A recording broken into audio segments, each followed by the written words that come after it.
Olá, boa noite. Espero que comece a chegar o pessoal. Eu sou Valéria Fará, do Café Legumes, e a gente está aqui numa jornada de qualidade do sono. A gente começou com o chá, o hábito, construindo um hábito de fazer uma pausa para o autocuidado, como o sono, no fim da tarde.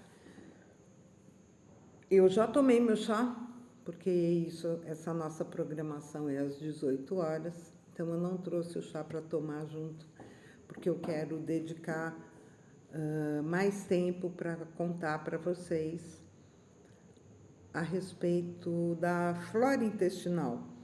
Hoje em dia, ela é mais comumente referenciada como microbiota, mas o pessoal das antigas, como eu, sempre ouviu falar em flora intestinal, né?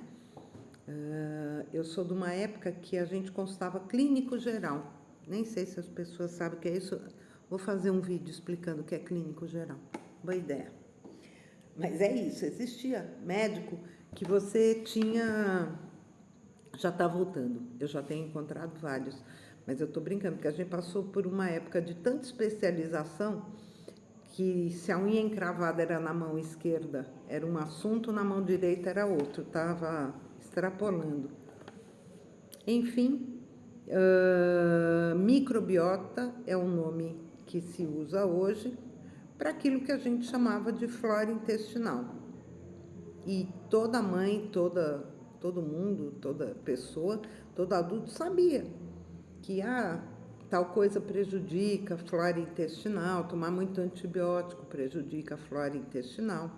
Então, flora intestinal ou microbiota é aquele conjunto de micro-organismos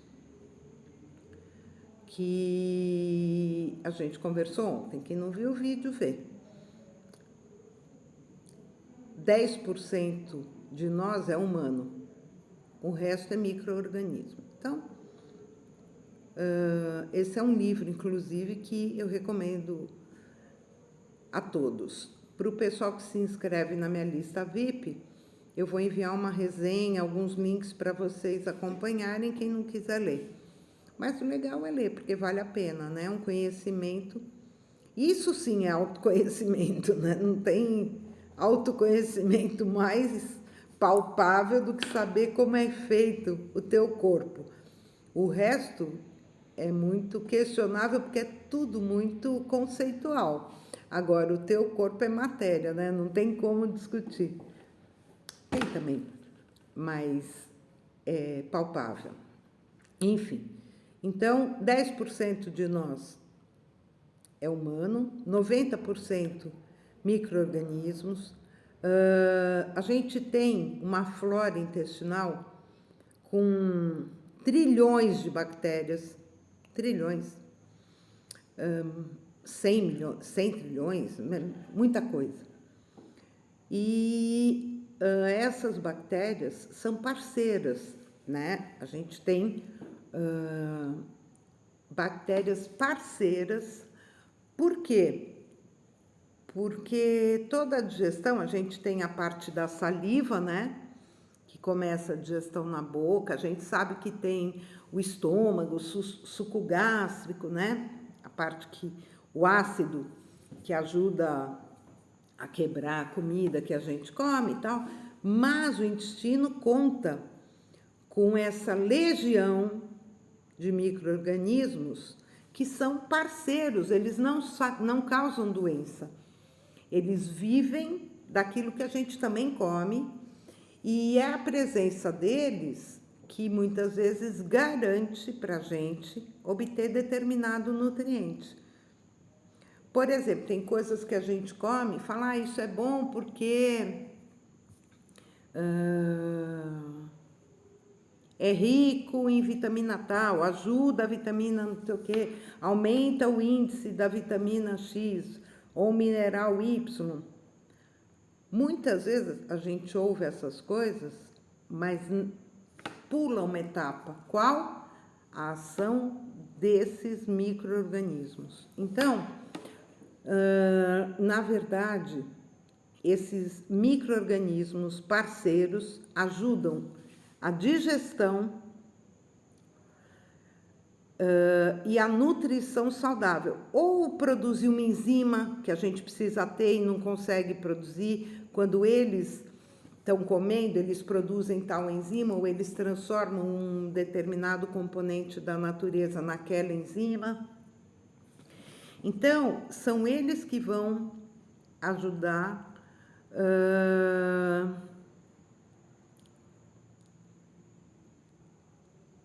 na digestão e na nutrição saudável. É muito importante entender que eles têm um papel digestivo e também nas questões cerebrais. Por quê? Porque muitos deles estão envolvidos em processo de equilíbrio que, quando não ocorre, pode provocar depressão, por exemplo. Então, muitas vezes, a depressão está relacionada não é só ao problema X que aconteceu e me deixou deprimida. O problema X, às vezes, me deixa triste. E a vida causa muita tristeza, porque contraria. A gente queria que fosse de um jeito, às vezes é de outro. Puxa, queria tanto que o dia tivesse bom para ir passear hoje. Não tá, tá chovendo. Pequenas frustrações e grandes frustrações. Porém, o que a gente não sabe é que neurotransmissores, componentes do sistema neurológico e cerebral que vão processar, né, ou que estão relacionados a esses transtornos emocionais ou psíquicos, envolve também, em parte, elementos químicos, muitos deles dependem dessas bactérias ou desses micro-organismos para chegarem dentro de mim. Então, eu tenho a comida vindo de um lado e tenho o sono, a depressão, a ansiedade, o equilíbrio emocional, as questões dos neurotransmissores envolvidos nisso tudo. Entre este processo psíquico e a comida, muitas vezes, em parte importante das coisas, dependem da ação da flora intestinal. Para que aquela comida que eu acho que é boa para depressão, ela não é a comida em si, às vezes é o que a bactéria fez com aquela comida que vai ser bom.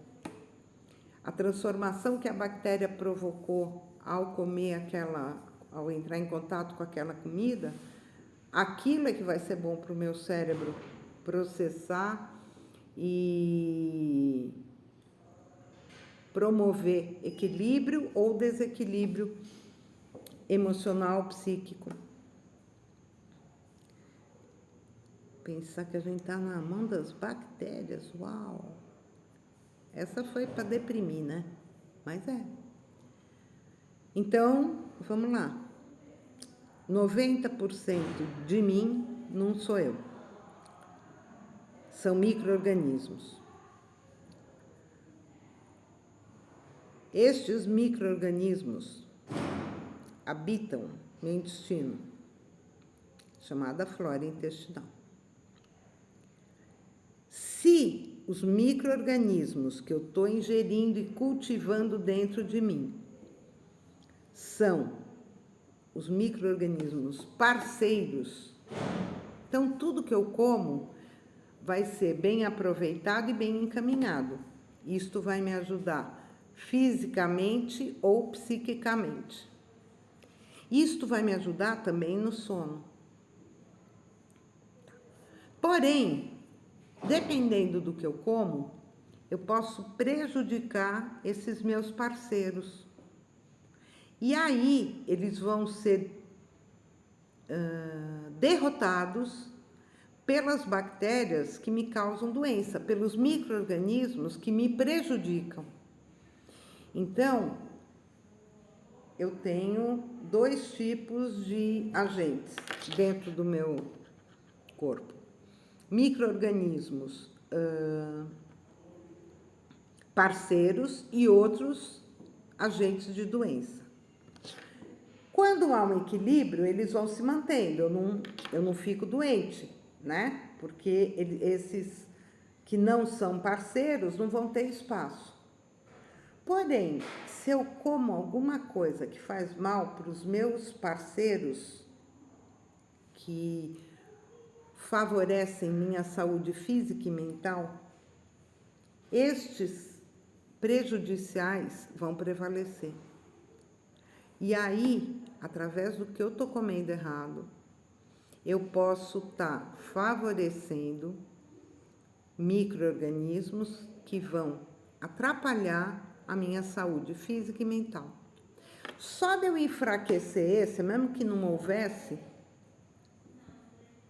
micro-organismos prejudiciais, só de eu enfraquecer aquele grupo de micro-organismo que produz elementos necessários ao meu equilíbrio psíquico, ao meu equilíbrio físico, ao meu bom funcionamento do corpo em geral e do cérebro em especial, só deles não estarem bem nutridos, eu já estou prejudicando meu corpo e meu cérebro. Não preciso ter uma bactéria do mal, patológica, para me causar uma doença. Eu já estou enfraquecendo aqueles que nutrem meu cérebro, por exemplo. As bactérias que produzem substâncias que vão ser úteis para o cérebro não vai funcionar bem. Eu vou rever esse vídeo, porque isso que eu estou falando hoje é de extrema importância para a gente entender o grau de preocupação que a gente tem que ter com o que come. E não precisa ser coisa para milionário nem para neurótico. A ideia é que juntos a gente construa hábitos simples, sustentáveis na nossa rotina, no planeta e integrados a uma vida saudável, que é o que a gente busca. Nesta jornada, o aspecto inicial da vida saudável é o sono. Por que eu quero falar sobre o sono e todas essas coisas que envolvem o sono? Porque a gente está cansado de ver todo mundo falando de dieta para emagrecer, para a célula, para a pele, mas o sono é uma parte fundamental da vida de qualidade. Então, enquanto existem milhões de dicas para a sua vida na vigília, eu quero poder ajudar naquilo que se fala menos, que são dicas para a vida saudável focada no sono inicialmente. Porque, vou repetir aquele verbete, o sono é a pequena morte que favorece o renascer no outro dia. Então, nós temos que cuidar dessa pequena morte, porque é ela que prepara o meu dia deprimido ou não, o meu dia ansioso ou não, o meu dia com bom raciocínio para fazer boas escolhas ou não. Então, quero falar com vocês a partir deste caminho, porque a partir das atividades do dia e das coisas que envolvem a vigília, né? O estado de vigília, que é acordado, isso tem bastante. Mas acho que a gente pode buscar um outro caminho, pensar um pouquinho fora da caixinha, né? E sempre nesse viés, hábito simples, sustentável, integrado à vida saudável, visando a vida saudável, né? Bom, eu acho que por hoje já foi profundo demais. Temos 4 minutinhos, vou recapitular. 10% de nós é humano, o resto não é. Então, temos trilhões de micro-organismos que vivem no nosso intestino, né? O nome comum que eu conheço desde criança, quando ouvia falar, é flora intestinal. Mas hoje, tudo que eu leio e tenho visto, as pessoas gostam de falar microbiota. Talvez seja um termo mais técnico, específico, mas também usa-se flora intestinal. Então, é isso. Aquele monte de micro-organismo que está no nosso intestino e que são parceiros. Parte é parceiro. O que não é tem que ser combatido. Mas para que eles não ganhem espaço, os micro-organismos parceiros têm que estar fortes. E eles ficam fortes quando eu como coisas adequadas. Algumas coisas são prejudiciais para esses micro-organismos parceiros.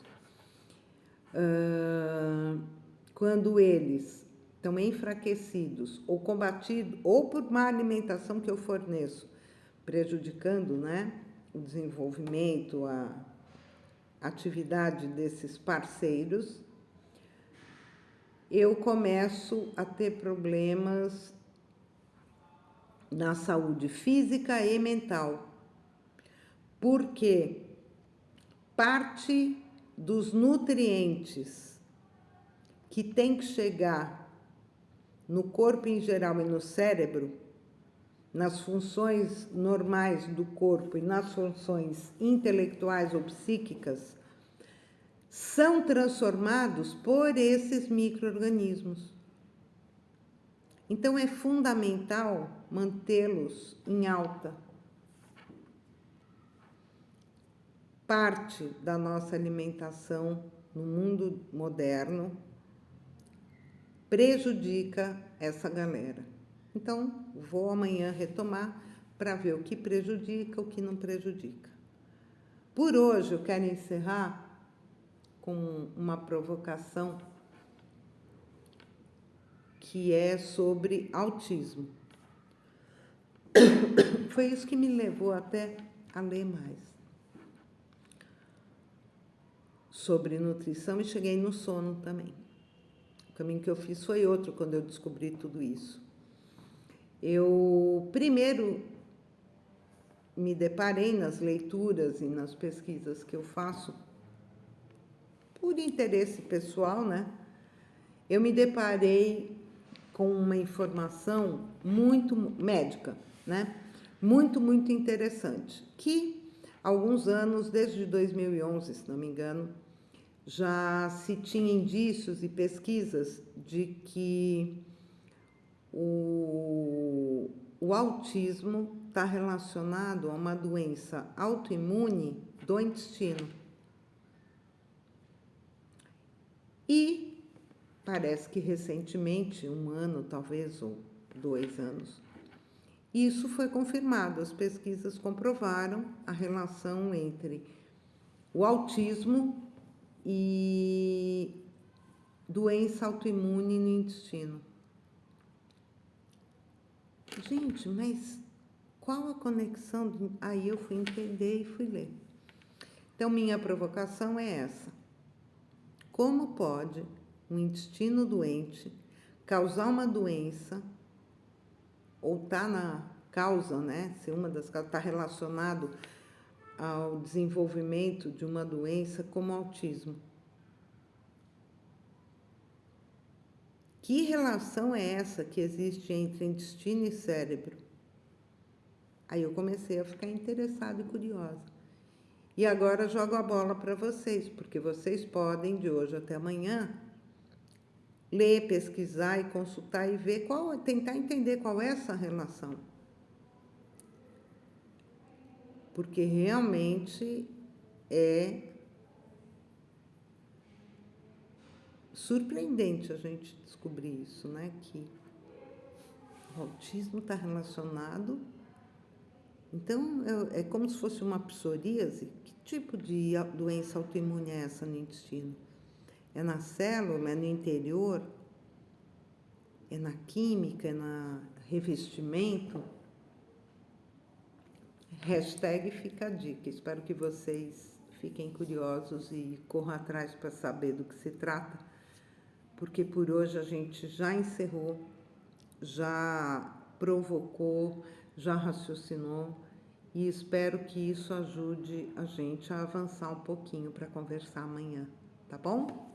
Beijo, me liga. Tchau, até amanhã.